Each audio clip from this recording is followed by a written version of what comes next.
Alors bonsoir à vous toutes et tous. Merci d'être là pour cette session donc de reprise quasi de nos activités après la période estivale. Donc c'est très bien de se retrouver ensemble.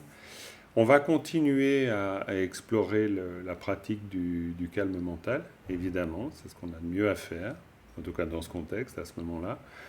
On va commencer par une prise de refuge, développement de l'esprit d'éveil. Ensuite, je vous donne quelques petites instructions et puis on explore un peu comme on a l'habitude de le faire. Et puis avant, j'espère que vous avez passé un bel été, toutes et tous. Et on dirait que voilà, en tout cas, on retrouve tout le monde. Tout le monde est a priori là. Et donc tout le monde va a priori bien. Et donc on est heureux. Je dis on au nom du CEBT, bien sûr. Content de vous retrouver. Le refuge, donc, développement de la bodhicitta.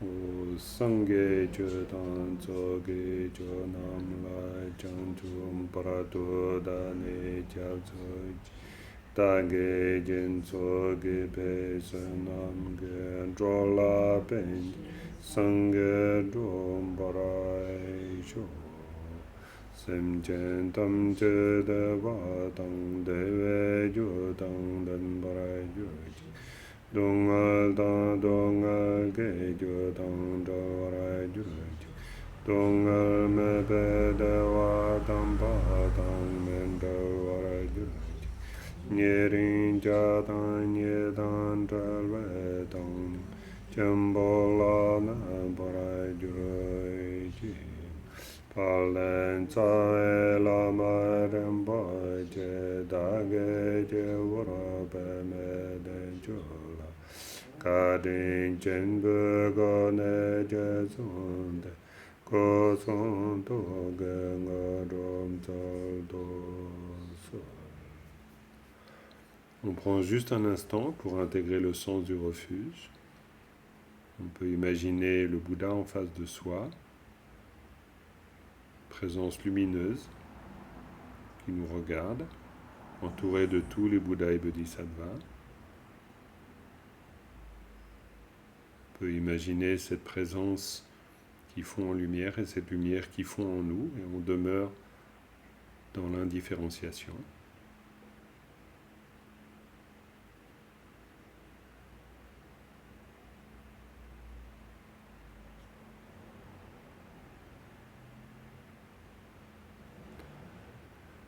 Voilà.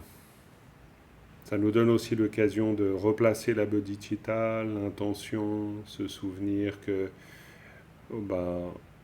on conçoit cette pratique ultimement pour nous permettre d'une part réaliser l'éveil, mais établir en cet état d'éveil tous les êtres sans aucune exception. Ça peut être compris d'une manière très diverse, mais c'est surtout l'idée d'opérer une sorte de décentrage, c'est-à-dire de quitter la préoccupation ou les préoccupations uniquement tournées vers notre propre bien. Ce qui n'est pas un mal, de vouloir se faire du bien, c'est bien. C'est pas là le problème. Le problème, c'est du point de vue du grand véhicule, le problème d'œuvrer à son propre bien, c'est de rétrécir la perspective. C'est-à-dire, c'est finalement se limiter dans son activité, dans sa pensée. On pourrait le dire de manière simple, c'est penser étroit. Donc, du point de vue du grand véhicule, on va s'entraîner à penser large, à penser vaste. Ça sera toujours plus intéressant. Ça va nous donner une grande amplitude de moyens, de possibilités, d'expression. Donc, c'est un des sens. À part ça, il y a un ventilateur qui tourne là-bas. Tu y pensais, Laurence? Super. Donc, voilà. Coucou Anne, j'ai pas eu l'occasion de te dire bonjour. Bonjour. Donc, voilà. J'attends juste le retour de Laurence qui va arrêter le ventilateur. Il y a eu des gros problèmes d'humidité là où nous sommes. Donc, voilà, on aspire l'humidité. Et oui, transformation, encore une fois, des choses, c'est assez intéressant d'ailleurs. On voit cette humidité qui se transforme en eau, mais bon, bref. Voilà. Je te laisse reprendre place. Super. Ok. Donc, du point de vue des instructions, moi j'avais envie de poursuivre avec vous ce que ce matin, dans la session donc, à la Maison Verte, j'ai très rapidement énoncé, qui est un grand basiques, fondamentales ou fondamentaux des instructions du Mahamudra, où l'on dit, et c'est pour évoquer les instructions clés sur l'esprit, ne pas revenir au passé, ne pas revenir ou ne pas anticiper le futur et ne pas chercher à saisir un présent. En fait, cette instruction, elle est considérée comme une instruction clé. Elle peut être comprise d'une manière très diverse, mais j'avais envie de la reprendre pour indiquer une espèce de sous-titre. Ça me vient aussi d'une discussion que j'ai eue après coup avec Charles Genoux. D'ailleurs, Charles et Patricia qui tiennent cette salle Vimalakirti et où nous pouvons nous réunir, donc merci à eux d'ailleurs, j'en profite. C'est une salle agréable, malgré l'humidité, il n'y a pas de problème. Donc, cette instruction, passé, présent, futur, qu'est-ce qu'elle peut indiquer pour nous? Elle peut indiquer une chose très intéressante en termes d'immédiateté. Et vous allez voir où je veux en venir. C'est-à-dire que si on observe bien nos pensées, nos phénomènes mentaux habituels, on va se rendre compte que la plupart du temps, on est tout le temps, et c'est logique, en train de penser au passé, penser au futur, ou penser au présent dans le sens du présent comme quelque chose. Et ça, c'est une activité cognitive normale. Mais du coup, ça veut dire qu'on s'inscrit toujours dans un récit, forcément. Et ce récit, c'est un peu comme s'il vient se surimposer à l'expérience immédiate. Ce que j'entends par là, c'est imaginer comme si on va dans un endroit qu'on connaît, et quand on arrive dans cet endroit, on arrive dans un endroit que justement l'on connaît. On va, je ne sais pas, par exemple à Carouge. Je vois Laurence, elle habite Carouge. Voilà. Vous savez, dorénavant, habite Laurence. Bref. Donc, on va à Carouge. Donc, en allant à Carouge, ou si l'on va dans n'importe quel lieu, quel que soit le lieu, on arrive toujours dans un lieu qu'on a pensé avant. C'est-à-dire que c'est d'ailleurs pour ça que je peux dire aller à Carouge ou aller à Paris, n'importe. Jusque-là, tout est normal, évidemment. C'est notre manière aussi, et d'une manière très simple, mais une manière, la nôtre, dans le sens de Homo sapiens, c'est-à-dire c'est une façon de se repérer, c'est une façon de dire, ben, là il y a telle montagne, telle autre, voilà. C'est une façon de cartographier le paysage, comme toujours. Simplement, dans cette cartographie du paysage, il y a toujours une surimposition, c'est-à-dire comme si on posait une couche, qui est une couche de notions, sur l'expérience directe. Donc, on est à Carouge ou à Paris ou n'importe où, en référence à l'expérience passée. Forcément. Du coup, quand on arrive sur le lieu, on reconnaît le lieu. Et d'ailleurs, c'est ce qui nous permet de savoir que nous sommes dans le lieu auquel nous pensions. Parce que sinon, on pourrait se dire, mais en fait, non, je ne suis pas dans le bon lieu. Le fait de dire je ne suis pas dans le bon lieu, c'est un rapport de vérification avec le souvenir, tout le temps. Donc, de la même manière, à partir de cet exemple très simple, qu'on comprend facilement, toutes nos expériences sensorielles sont du même type. C'est-à-dire qu'on fait toujours une expérience, et cette expérience, elle est toujours unique. Elle est toujours immédiate.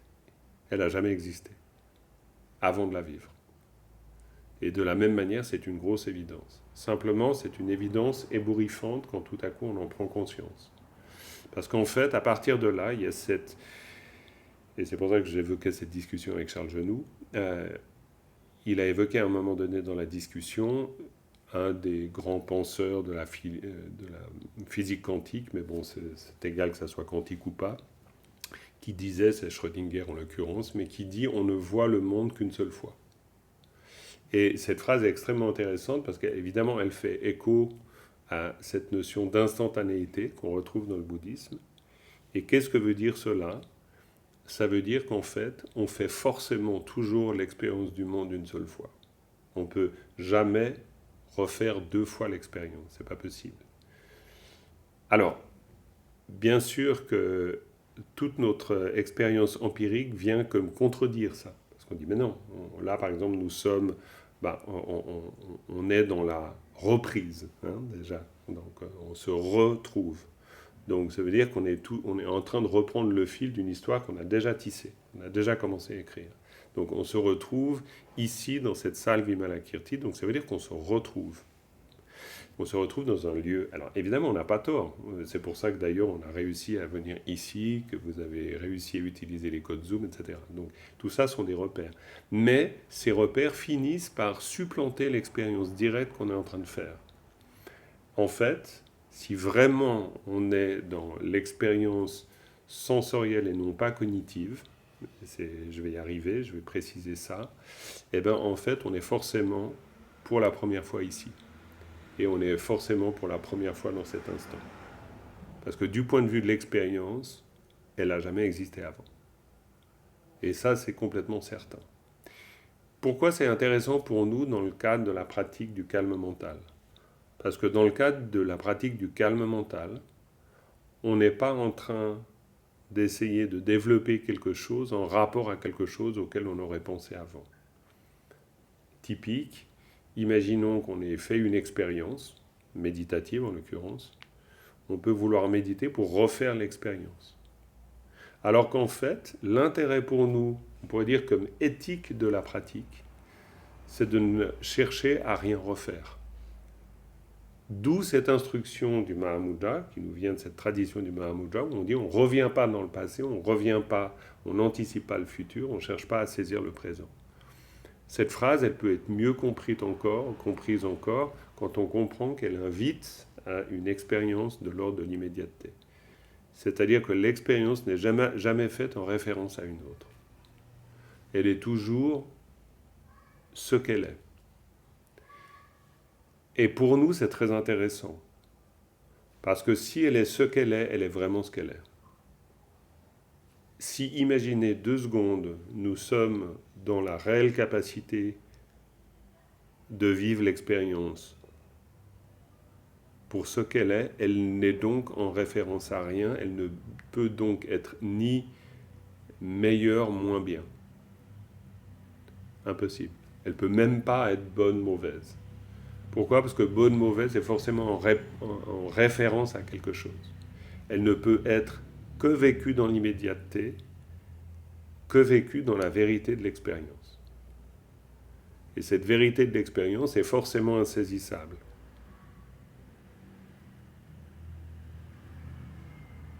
Elle est forcément insaisissable parce que, une fois qu'elle s'est produite, elle a forcément disparu. Il y a quelque chose dans cette immédiateté, il y a quelque chose qui se joue là maintenant, tout le temps. Donc nous, dans notre pratique du calme mental, cette instruction, et ce n'est pas un hasard du tout que cette instruction, quand je parle de s'affranchir des 3 temps pour faire court, cette instruction, elle est considérée comme une instruction clé dans la pratique. Pourquoi? Parce qu'elle est chaque fois une invitation, non pas à développer une idée conceptuelle d'être au-delà des 3 temps, mais elle indique une qualité d'expérience simplement, on pourrait dire, en prise à ce qui est en train de se produire. En rien d'autre que ça.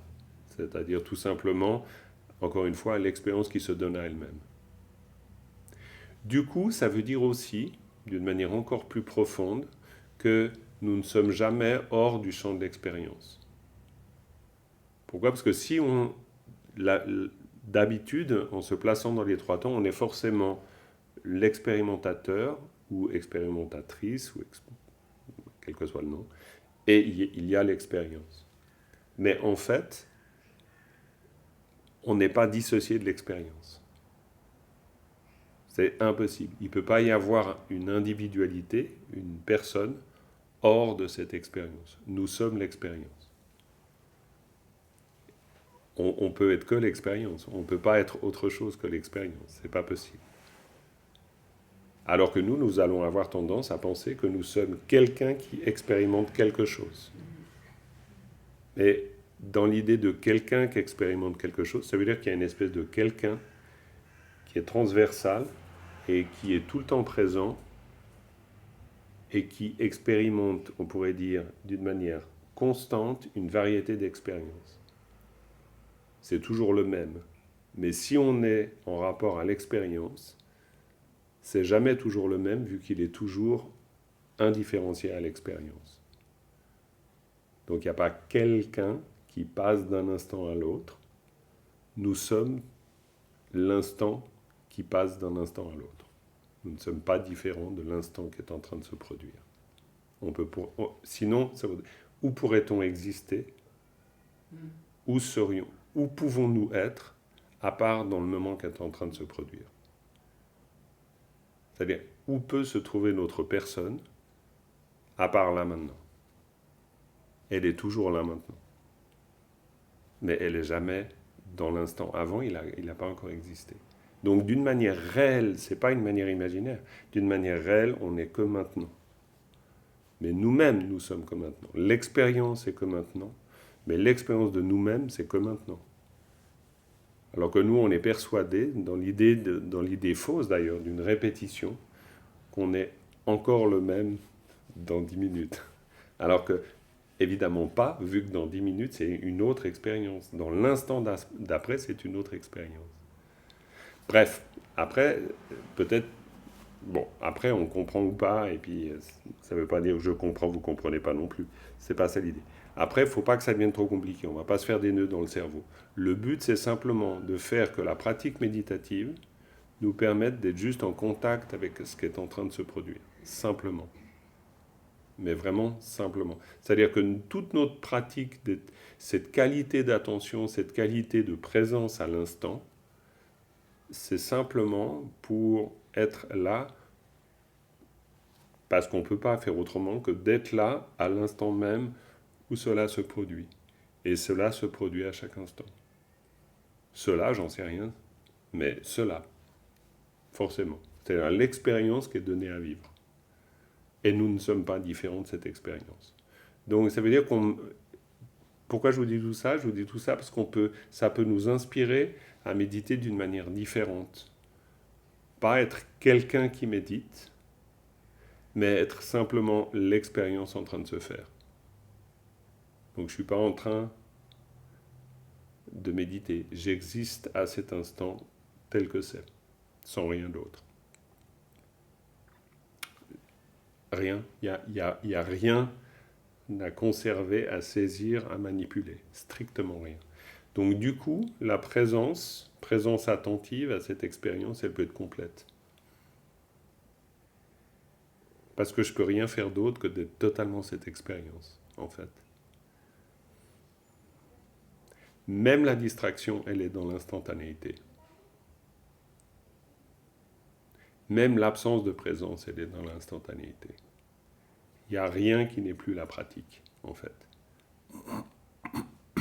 Voilà, c'est juste pour ouvrir des perspectives. C'est pas pour, encore une fois, forcément penser qu'on doit absolument tout comprendre et garder ça comme ça. C'est juste pour, un peu comme nous sensibiliser. C'est une instruction vue pour nous sensibiliser, pour nous ouvrir à quelque chose qu'on ne saurait même pas nommer, vu que c'est, et je reviens à l'instruction classique, c'est ni dans le passé, ni dans le futur, ni dans le présent. C'est-à-dire ni dans l'idée du passé, ni dans l'idée du futur, ni dans l'idée du présent. Mais c'est dans une catégorie qui n'a pas encore été catégorisée, qui est simplement l'expérience qui se produit maintenant. Et du coup, on ne peut pas faire autre chose que d'être présent, en fait. Souvent, on cherche à être présent, mais on n'est que présent. On ne peut pas être autre chose que présent. Voilà, c'était juste pour nous ouvrir à cette perspective. OK? Sinon, on va procéder de la même manière. Bien sûr, vous pouvez revenir sur un support si on a besoin d'une simplification. Ça peut nous aider. Mais de temps en temps, on peut revenir à cette instruction très simple où chaque va-et-vient du souffle, où chaque instant est la présence même.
une petite pause.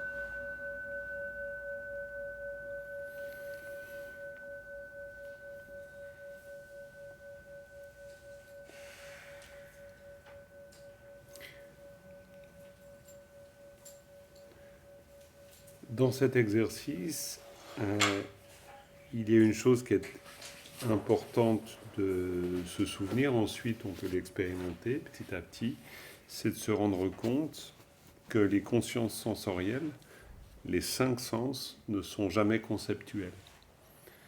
Donc ça, c'est vraiment une chose extrêmement importante. C'est-à-dire que la vision, l'audition, l'olfaction, la gustation, l'expérience tactile ne sont jamais conceptuelles.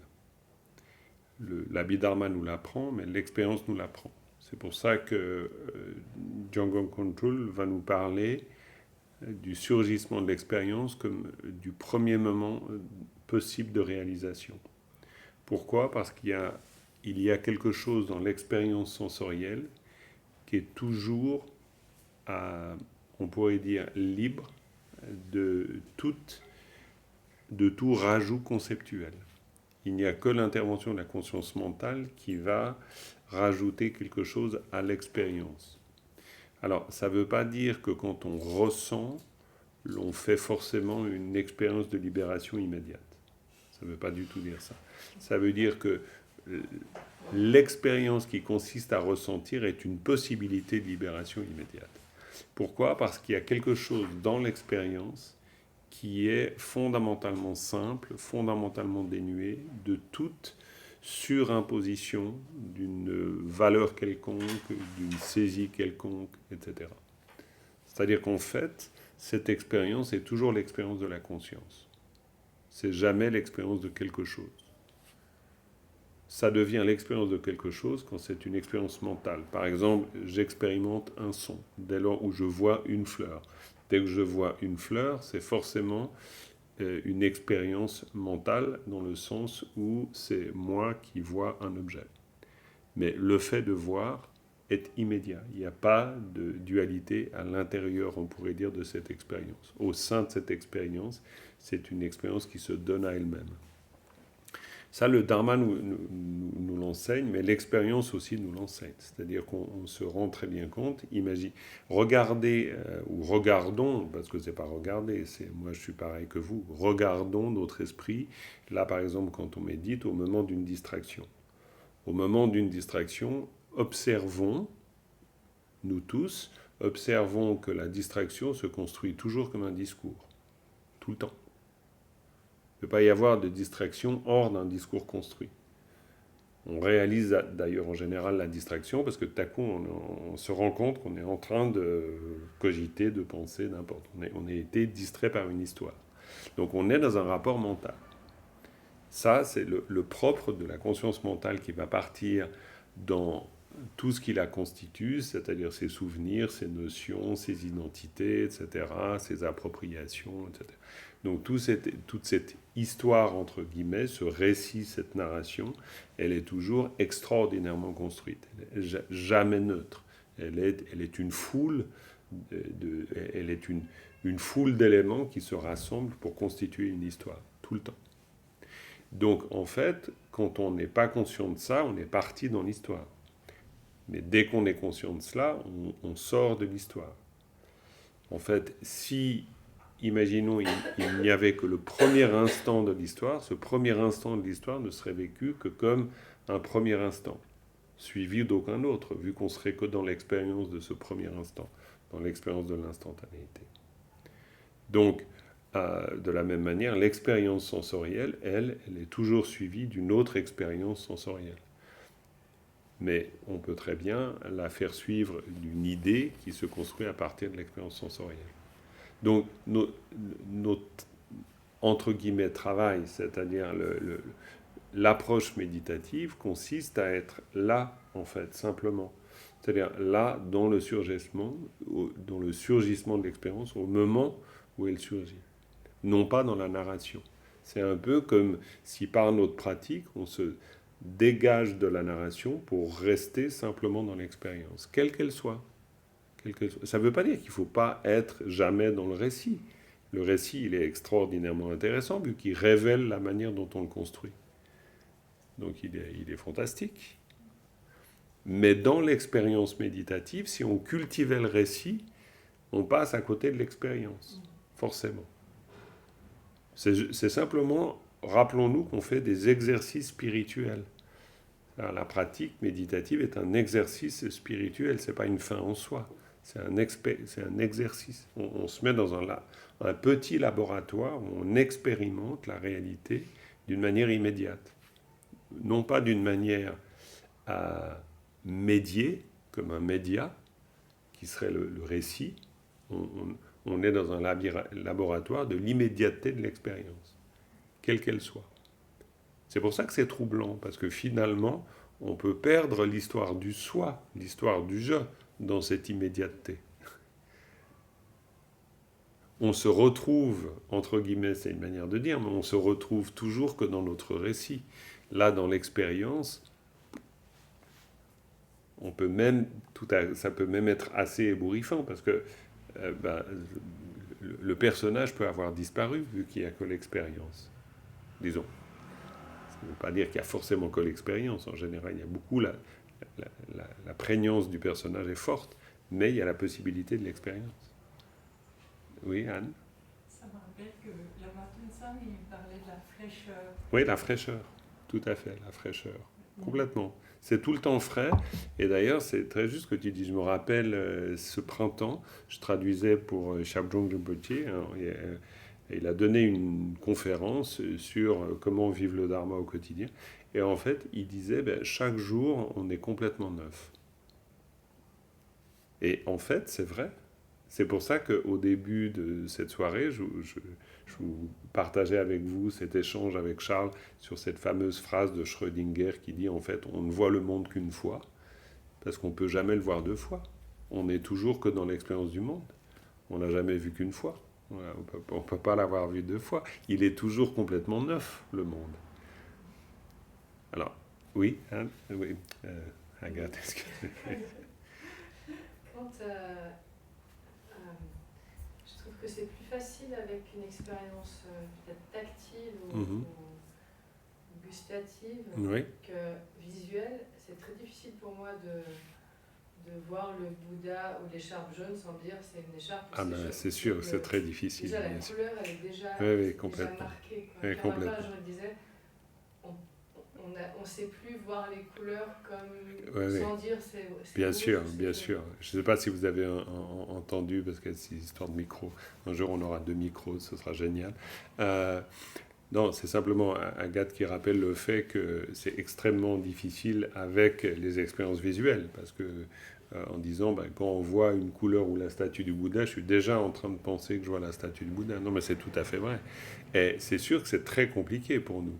Alors maintenant, attention, quand on médite, ça ne devienne pas justement un effort, on ne va pas se faire des nœuds dans le cerveau, c'est-à-dire on ne va pas s'empêcher de penser que je vois le Bouddha. Mais on peut rester totalement présent au surgissement « je vois le Bouddha ». C'est pour ça que la présence, elle nous sauve la vie dans cette histoire-là. Elle n'est pas analytique. Pas du tout. Elle est juste présence. C'est-à-dire, je me rends compte que, hop, je suis en train de penser le Bouddha, si tu veux. Il y a quelque chose où je peux être présent à ce mouvement. Mais c'est comme si je m'habituais à n'être présent qu'au mouvement. Je ne suis pas présent au contenu du mouvement, je suis présent au mouvement. C'est un peu comme si être au bord de l'océan, on a été au bord de l'océan avec Agathe cet été, et être au bord de l'océan, c'est, on pourrait dire, en gros, on a la possibilité de dire « Ah, la belle vague », et on a la possibilité de juste être en contact de la vague. Chaque fois la vague. Mais cette vague, elle est évidemment chaque fois différente. Donc, on pourrait dire de la même manière avec les pensées. On peut être juste au contact du surgissement. Le surgissement, du point de vue de l'Abhidharma, tout ça c'est du Dharma dans le fond évidemment, c'est jamais autre chose que l'enseignement du Bouddha. L'enseignement du Bouddha nous dit très clairement que la pensée, elle surgit, elle disparaît. Elle s'élève, elle disparaît, elle s'élève, elle disparaît. Un claquement de doigts, là, ce que je viens de faire, un claquement de doigts, c'est divisé 64 fois, du point de vue de l'Abhidharma. Donc juste imaginez-vous la rapidité du surgissement. Je veux dire, c'est prodigieux. Donc nous, par rapport à ça, on est d'une lenteur extraordinaire. C'est pour ça qu'on construit un récit. On fait du cinéma, en fait. Le cinéma, c'est 24 images secondes. Donc bien sûr que si on ralentit, tous les mouvements sont saccadés.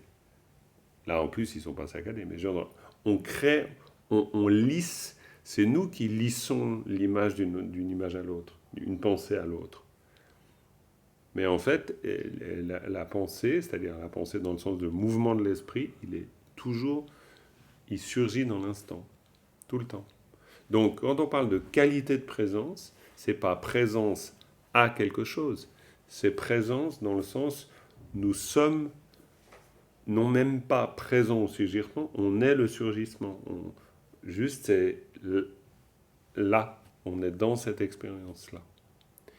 Martine, dans le chat, tu dis « Cela me fait penser à la coproduction conditionnée ». Est-ce que je me trompe? Non, pas du tout.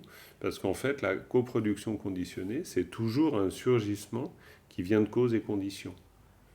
Simplement, dans la coproduction conditionnée, c'est se rendre compte que le phénomène existe parce que pour qu'il y ait surgissement du phénomène, il y a quelque chose qui vient s'agréger, on pourrait dire, qui fait hop que le phénomène surgit.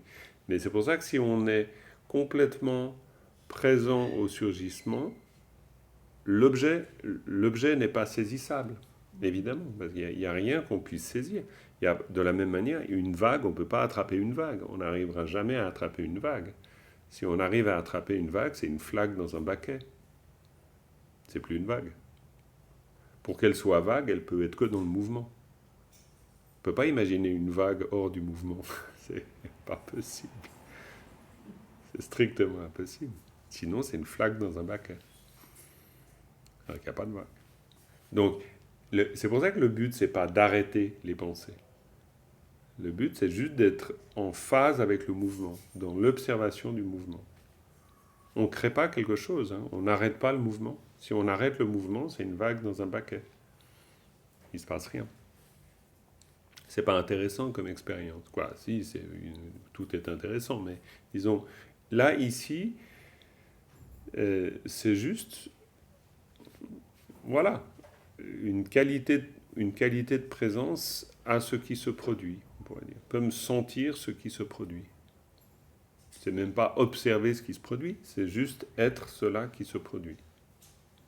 Tout simplement. Mais simplement, en fait, en perfectionnant l'exercice simplement par la répétition de l'exercice, eh bien, on découvre la stabilité. La stabilité, elle découle de cet exercice. C'est la stabilité qui fait qu'on est tout le temps dans la présence de l'expérience. Il n'y a pas une stabilité hors de l'expérience. Mais bon, voilà, encore une fois, ce sont que des indications pour nous aider ensuite à faire l'exercice. On va poursuivre l'exercice. Quoi, nous aider? Je ne sais pas même si ça vous aide.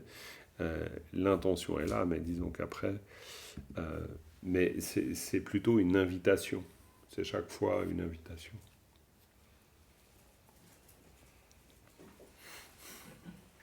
Vous êtes prêts?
Une micro-pause.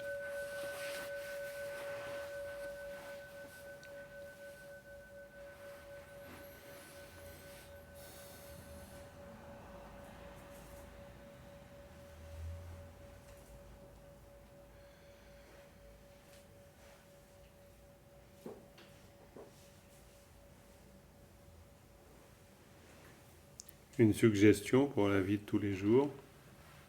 S'il n'y a jamais finalement que l'expérience, il n'y a donc pas, comme nous dit cette instruction du Mahamudra qu'on a vu au début, s'affranchir des trois temps. Il n'y a donc pas de passé, il n'y a pas de futur, il n'y a même pas un présent qu'on pourrait tenir et saisir.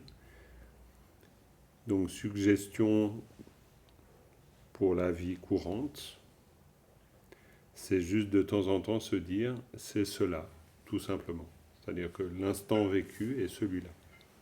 Comme voilà. Mais c'est une suggestion évidemment. Juste comme de temps en temps se dire c'est cela. Il n'y a que cette expérience qui se présente telle qu'elle est. Manière de petit à petit se familiariser à l'idée que c'est toujours que cela. Il n'y a pas de... Voilà, finalement. C'est pas une fin en soi, hein, c'est juste un exercice, c'est une suggestion.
On va conclure par la dédicace.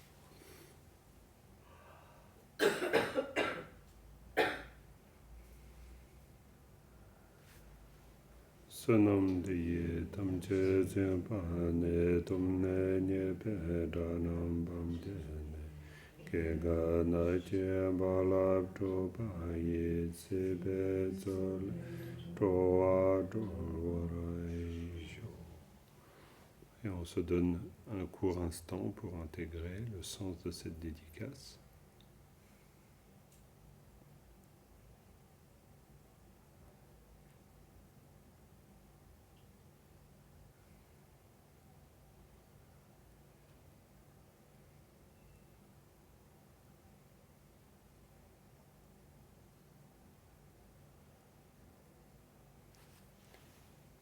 Voilà.